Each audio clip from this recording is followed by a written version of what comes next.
میرے پیارے آقا علیہ السلام کے پیارے دیوانوں، میں ان نوجوانوں سے بھی کہوں گا، آج ماحول اتنا خراب کر دیا گیا ہے، رات میں 1.5 2 گھنٹہ 1 گھنٹہ ہماری قوم کے نوجوان لڑکیوں سے فون پہ گفتگو کرتے ہیں۔ لڑکیوں نوجوانوں کی فکر یہ بنی، مسکرانے کی بات نہیں، بہت بڑا المیہ ہے۔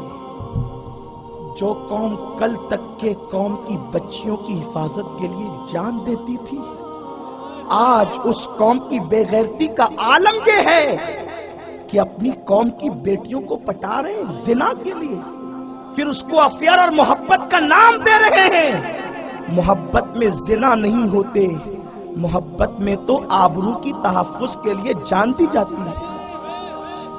یہ کون سی محبت ہے جو زنا کی طرف لے جا رہی ہے؟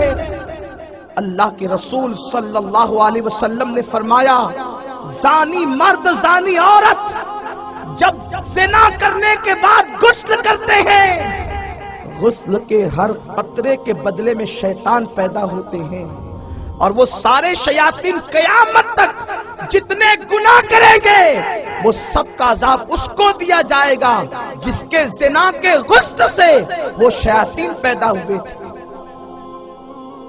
ماں، بوڑھی ماں انتظار کر رہی ہے، میرا جوان بیٹا گھر آئے گا، میری خیریت تو پوچھے گا، لیکن جو 2 گھنٹے تک فون پر اپنی محبوبہ کو مناتا رہا، اس کے ساتھ وعدہ کرتا رہا، وہ اپنی ماں کی خیریت پوچھنے کے لیے 2 سیکنڈ کا وقت بھی نہیں نکال سکتا۔ اور میں اپنی قوم کی بیٹیوں کو بھی پیغام دینا چاہتا ہوں، بڑی معذرت کے ساتھ، یہ کبھی مت سمجھنا کہ ہم جنہیں پیغام دے رہے ہیں وہ بگڑے ہوئے ہیں۔ یارو بگڑے ہوئے ہوتے تو یہاں آتے کیوں؟ بگڑے تو وہ ہے جو نہیں آئے۔ آپ کو سامنے رکھ کر پیغام ان کو دینا ہے، اس لیے کہ جب کوئی بیماری پھیلتی ہے تو حفظ ما تقدم کے تحت ٹیکے لگائے جاتے ہیں۔ ٹیکے لگانے والے جب ٹیکے لگاتے ہیں، مریضوں کو نہیں لگاتے، صحت مندوں کو لگاتے ہیں، اس لیے لگاتے ہیں تاکہ ان تک بیماری نہ آئے۔ ہم آپ کا علاج کرنے نہیں آئے، آپ تو مصطفیٰ کی پاکیزہ امت ہو، آپ کو ٹیکہ لگانے آئے ہیں تاکہ زنا کی بیماری آپ تک پہنچنے نہ پائے۔ اور ٹیکے امریکہ اور برطانیہ میں بنتے ہیں، یہ جو ٹیکہ لے کر آئے ہیں یہ بغداد و اجمیر کی ٹیکے ہیں، تاکہ اس کو لگا لو، تمہاری بیٹیاں بھی محفوظ ہو جائے، تم بھی محفوظ ہو جائے۔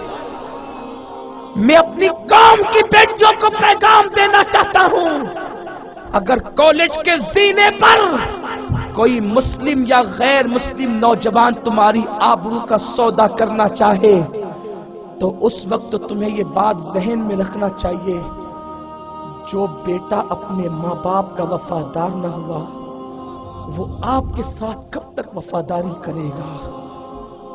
9 مہینے تک جس ماں نے پیٹ میں رکھا، یہ ظالم اس ماں کا وفادار نہیں ہے۔ تم کیا ہو؟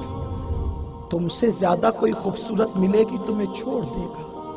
آج تو نوجوان لڑکوں کا حال بالکل بھوروں کی طرح ہے، جیسے بھورا گلشن میں گلاب کو کھلتا ہوا دیکھتا ہے، تر گلاب پہ بیٹھتا ہے، اس کا رس چوس لیتا ہے، بیچارہ گل سمجھتا ہے کتنا پیار ہے اس کو مجھ سے، لیکن اسے تو گل سے پیار نہیں، گل کے رس سے پیار ہے۔ جب اس کا رس چوس لیتا ہے کبھی اس گل کی طرف رخ بھی نہیں کرتا۔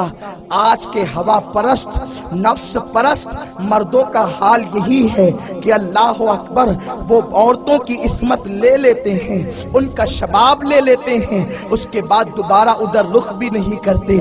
میں اپنی قوم کی بیٹیوں کو کہنا چاہتا ہوں، اے میری قوم کی بیٹیوں، کان کھول کر کے سن لو، اگر تم پر غربت آ جائے، آج غربت اتنی نہیں ہے جتنی ماں عائشہ صدیقہ نے اٹھائی، یقیناً وہ اختیاری تھی۔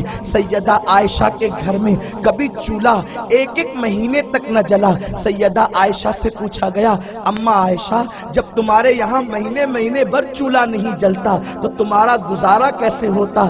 اماں عائشہ کہتی، 2 کالی چیزوں پہ ہم گزارا کرتے ہیں، ایک تو پانی ہے، دوسرا